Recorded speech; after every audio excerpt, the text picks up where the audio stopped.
సుమన్ టీవీలో మీ personal and business promotions కోసం కింది నెంబర్కి కాంటాక్ట్ చేయండి. Hi views, welcome to Suman TV. నేను మీ తారక్. ఈ రోజు మనకు విశాఖపట్నంలో బెంగల్ తుఫాను తీరం దాటబోతుందని చెప్పేసి వాతావరణ శాఖ అధికారులు చెప్తున్నారు. ఇక్కడైతే మన వాతావరణ అధికారులు మన శ్రీనివాస్ గారు అయితే ఉన్నారు. ఆయన మాట్లాడారు, ఒకసారి మనం తెలుసుకున్నాం. సార్ నమస్తే, చెప్పండి. ఈ బెంగల్ తుఫాను ఈరోజు అయితే నైరుతి బంగాళాఖాతంలో అయితే ఇది పుదుచ్చేరికి అయితే తూర్పు ఈశాన్యంగా 120 కిలోమీటర్లో ఉంది. ఇది క్రమేపీ ఇటు వెస్ట్వర్డ్ డైరెక్షన్లో వెళ్తూ ఈరోజు సాయంత్రానికి ఇటు north Tamil Nadu and Puducherry Coast మధ్యన ఉన్నటువంటి కరైకల్ అండ్ మహాబలిపురం మధ్యన పుదుచ్చేరికి దగ్గరలో తీరాన్ని తుఫాన్గా దాటే అవకాశం ఉన్నట్టుగా మనం అయితే ఫోర్కాస్ట్ ఇస్తున్నాం. ఇది ఇక్కడ ఈ ప్రాంతంలో చూసుకుంటే ఆల్మోస్ట్ ఇక్కడ ఈ ఏరియాలో అయితే ఉంది. ఇది క్రమేపీ ఈ డైరెక్షన్లో అంటే వెళ్తూ ఇటు పుదుచ్చేరి దగ్గరలో క్రాస్ అవుతుంది. అలాగే ఈ సిస్టమ్ చుట్టూ హౌ ద రైన్ఫాల్ బ్యాండ్స్ అంటే క్లౌడ్ బ్యాండ్స్ అన్ని కూడా ఎలా ఆర్గనైజ్డ్ ప్యాటర్న్ ఉన్నాయో అనేది ఈ డైరెక్షన్ అంటే కర్డ్ బ్యాండ్స్ అన్ని కూడా ఉన్నాయి.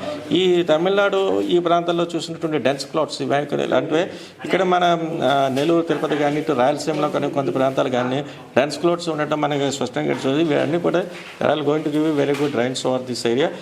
పర్టికులర్లీ మనం అయితే మన తిరుపతి, నెల్లూరుకి అయితే ఇప్పుడు ఎక్స్ట్రీమ్ హెవీ రైన్ఫాల్ అయితే మనం ఫోర్కాస్ట్ అయితే ఇస్తున్నాం.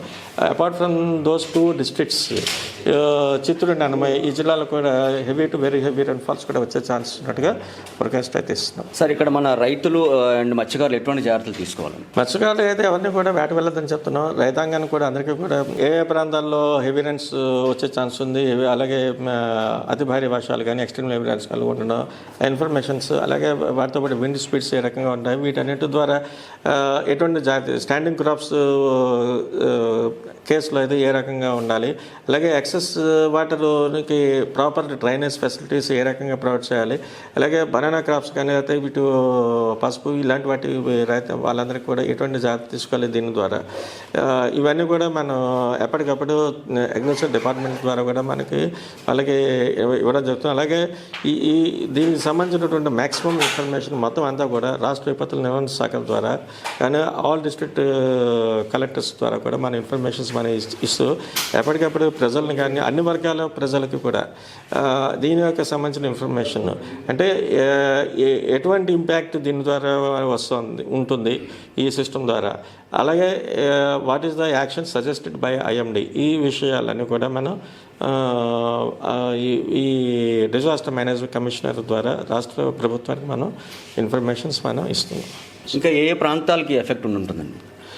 ఇప్పుడు ఈ సౌత్ కోస్ట్ ఆంధ్రప్రదేశ్తో పాటు నార్త్ కోస్ట్ ఆంధ్రప్రదేశ్లో కూడా కొన్ని జిల్లాలకు అయితే ఈరోజు భారీ వర్షం 1-2 చోట్ల ఇచ్చాం. అలాగే రాయలసీమలో కూడా కొన్ని జిల్లాలకు ఇచ్చాం. ఈ నెల్లూరు, తిరుపతితో పాటు other districts of south coastal Andhra Pradesh అని ప్రకాశం కానీ ఈ బాపట్ల ఈ జిల్లాలో కూడా ఒక మాదిరి వర్షాలు అది 1-2 చోట్ల భారీ వర్షాలు కూడా ఉండే అవకాశం చెప్తున్నాం. చూసారు కదండి. సో అధికారులతో మాట్లాడడం జరిగింది. సో టూరిజం వాళ్ళకైతే ఇంకా 2-3 రోజుల వరకు అయితే వాళ్ళకైతే పర్మిషన్ లేవని చెప్తున్నారు. సో అలాగే మత్స్యకారులు కూడా జాగ్రత్తగా ఉండాలి. సో వ్యవసాయదారులు కూడా జాగ్రత్తగా ఉండాలని చెప్తున్నారు. కెమెరామెన్ రాజేష్తో తారక్, సుమన్ టీవీ, వైజాగ్.